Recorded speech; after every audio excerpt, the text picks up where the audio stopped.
Boa tarde. O evangelho de hoje está no livro Fonte Viva, na página 131, capítulo 57. Apóstolos. Porque tenho para mim que Deus a nós, apóstolos, nos pôs por últimos como condenados à morte, pois somos feitos espetáculos ao mundo, aos anjos e aos homens. Essa passagem está na carta de Paulo, na primeira para os Coríntios, capítulo 4, versículo 9.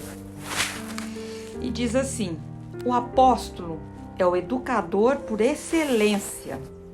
Nele residem a improvisação de trabalho e o sacrifício de si mesmo para que a mente dos discípulos se transforme e se ilumine rumo à esfera superior.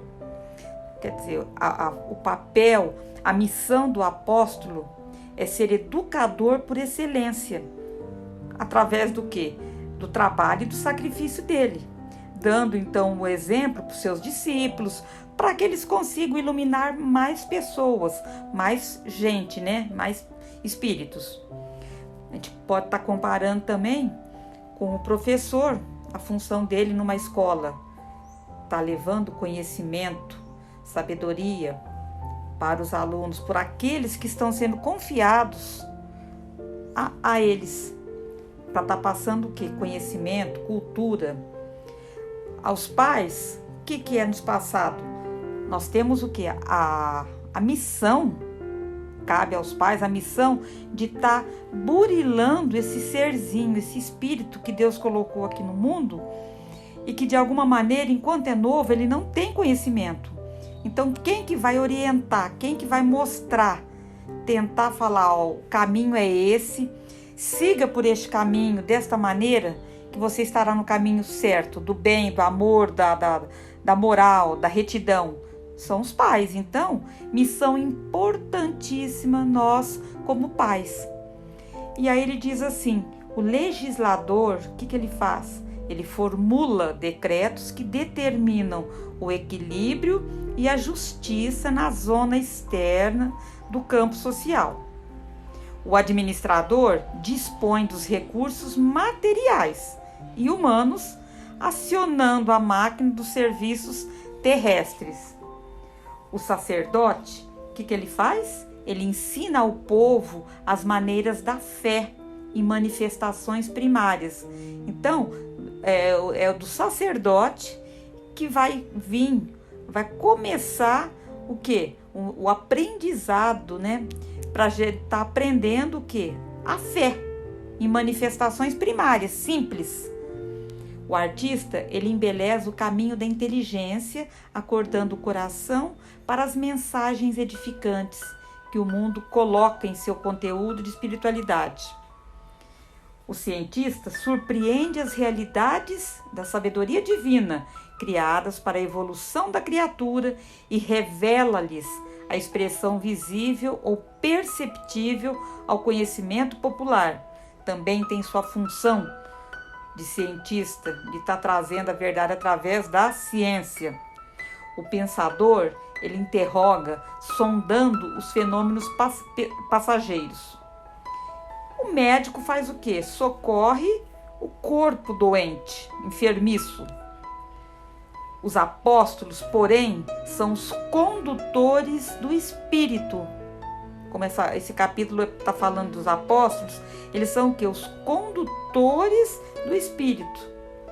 Em todas as grandes causas da humanidade, são instituições vivas do exemplo revelador, respirando no mundo das causas e dos efeitos, oferecendo em si mesmos a essência do que ensinam, a verdade que demonstram e a claridade que acendem ao redor dos outros.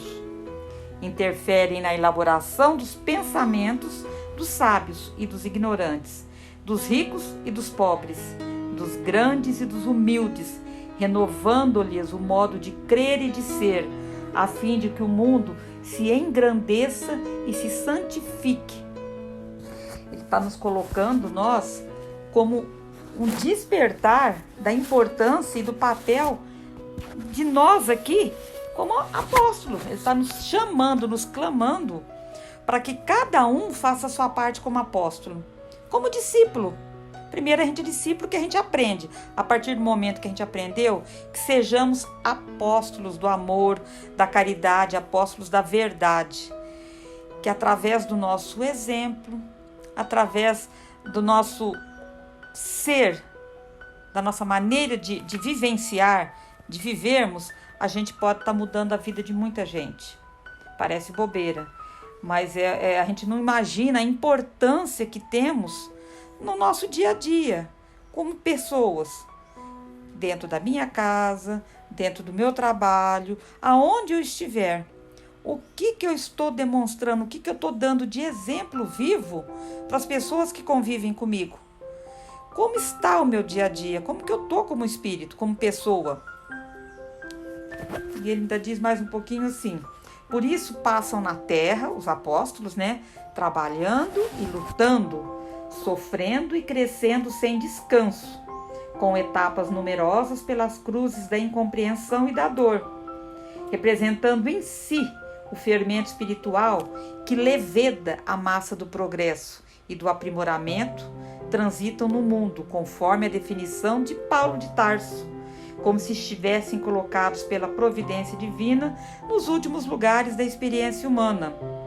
Mas não, ele nos coloca assim, da importância do apóstolo, daquela pessoa que já tem a consciência do qual que é o papel dela, do que nós estamos fazendo aqui e como é que ela vai começar a espalhar isso para o próximo. Aí a gente pode parar e pensar, mas eu ainda não estou nesse grau, nessa evolução. Eu sou ainda uma pessoa que estou caminhando, estou aprendendo. Mas será que do pouquinho que a gente já aprendeu, a gente não pode fazer a diferença? Eu não posso dar um pouquinho daquilo que eu conheço, que eu sei, como vivência para as pessoas? A gente deveria acreditar mais no nosso potencial, na nossa missão aqui na Terra, que nós não estamos aqui de passagem. O que eu estou fazendo aqui? Estou de férias? Não, a gente não está aqui no planeta Terra de férias. Nós estamos aqui para aprender, para nos melhorar como espíritos, como pessoas. E nesse aprendizado do dia a dia, eu posso estar levando muita coisa boa para o próximo. Então, quando eu começo a ter esse despertamento, eu começo a me preocupar mais, me policiar mais nos meus atos. Eu começo a me preocupar mais com o outro. A dor do outro já não fica tão distante, porque eu sei que o que eu desejo para o outro, com certeza, volta para mim. E aí a gente vou estar lendo uma historinha que eu acho que cabe bem aqui no que o mestre está querendo nos dizer nesse evangelho. E essa historinha está no livro Para que Minha Família se Transforme, da Maria Salete, da Vilma Ruggeri e do J. Lima. Aprenda a viver ricamente com o que você tem. Um homem riquíssimo levou seu filho para conhecer uma região muito pobre no interior do país. A sua intenção era mostrar ao menino como existiam pessoas pobres no mundo e assim ensiná-lo a valorizar toda a riqueza que ele havia acumulado e da qual o filho seria o único herdeiro. Depois de algum tempo de viagem, pai e filho chegaram a um lugar muito simples, onde morava um primo pobre. A casa era de madeira e nela nada existia de moderno. Era uma casa bem simples. Ao seu redor existiam muitas árvores, um sinuoso riacho e vários animais domésticos. Ao retornarem, o pai perguntou ao filho se ele havia gostado da viagem e o que ele havia aprendido. O pai perguntou ao filho. O menino respondeu: aprendi, pai, que nós temos só um cachorro e eles têm 4. Nós temos uma piscina que vai até o meio do jardim e eles têm um rio que não tem fim. Aprendi que nós temos uma varanda coberta e iluminada por algumas lâmpadas e eles têm as estrelas e a lua. Nosso quintal vai até o portão de entrada e eles têm como quintal uma enorme floresta. Diante da resposta dada pelo pequeno menino, aquele pai ficou surpreso e pensativo. E o filho concluiu: essa viagem nos mostrou o quanto somos pobres. Aí no finalzinho a moral da história diz assim: a riqueza e a pobreza não estão no que se tem, mas sim na maneira de se desfrutar o que se tem. Existem pessoas ricas vivendo pobremente e pessoas pobres vivendo ricamente. Para que sua família se transforme, aprenda a viver ricamente com o que você tem. É uma história muito legal, né? Aí entra aquele exemplo, a gente fazendo o papel, né? O pai fazendo o papel do apóstolo.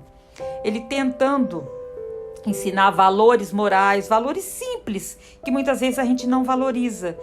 E tentando mostrar que a felicidade não precisa estar na casa muito chique, aquele carro chique, no palacete. Muitas vezes a riqueza está nas mínimas coisas, naquele momento que você tem com o seu pai, que você tem ali com a sua família unida, que você tem um teto para poder estar dormindo, comendo, a comida que não falta. Então, quando a gente começar a pensar em reclamar alguma coisa, ao invés da gente olhar para frente, ficar só olhando aquele que tem mais, o que o outro tem, eu queria ter, vamos olhar mais para trás. Vamos olhar sempre para trás e ver que tem gente, muito mais gente, em situações mais necessitadas do que nós. E a gente muitas vezes é feliz e não valoriza essa felicidade. Temos tudo e não damos valor. Para a gente estar refletindo um pouquinho nesse momento que a gente está passando e que cada um consiga enxergar que podemos, do pouco, da mínima coisa que temos, fazer a alegria do nosso próximo. Paz à luz a todos. Que a paz do Mestre Jesus nos envolva hoje e sempre. Vamos mandando muitas vibrações de paz e amor a todos os países do planeta Terra. Vibrando paz e amor a todos os governantes que muitas vezes estão com a cabeça perturbada pela soberba, pelo orgulho, pela competição, pela guerra. Dê um pouquinho de serenidade, mais amor no coração deles. Vibremos pelos asilos, pelas creches, pelos orfanatos, por todos os hospitais que estão servindo de socorro e amparo para nós aqui nessa pandemia em que estamos passando. Vamos vibrando também amor, carinho para os médicos, enfermeiros, auxiliares, por todos que estão envolvidos neste momento de dor e de tristeza. Vibrando por todas as religiões, por todas as casas, templos, igrejas que levam o Evangelho de Jesus. E vamos pedindo permissão ao Pai para vibrar por nós mesmos. Pai nosso que estais no céu, santificado seja o vosso nome. Venha a nós o vosso reino. Seja feita a vossa vontade, assim na terra como no céu. O pão nosso de cada dia nos dai hoje. Perdoa, Senhor, as nossas ofensas, assim como nós perdoamos a quem nos tem ofendido. E não nos deixeis cair em tentação, mas livrai-nos de todos os males. Graças a Deus e graças ao Mestre Jesus.